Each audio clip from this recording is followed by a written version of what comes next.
How to add friends on Snapchat on PC. Hey everyone, welcome back to the channel and let's get right into this tutorial. For this, launch your preferred browser in your PC. In the search bar, you need to go ahead and search for snapchat.com. Then select on Snapchat. You can even download the Snapchat app now.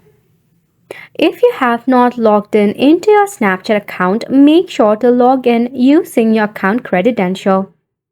After which you'll be successfully logged in into your Snapchat account.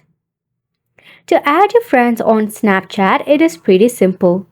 At the top, you will see the plus sign icon. You need to click on it.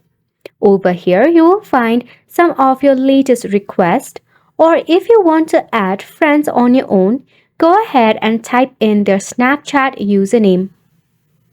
After which Snapchat will provide you with list of suggestions. You need to click on the add button in order to add friend on Snapchat. After the friend request has been approved by your friend, you'll be able to successfully add friends on Snapchat.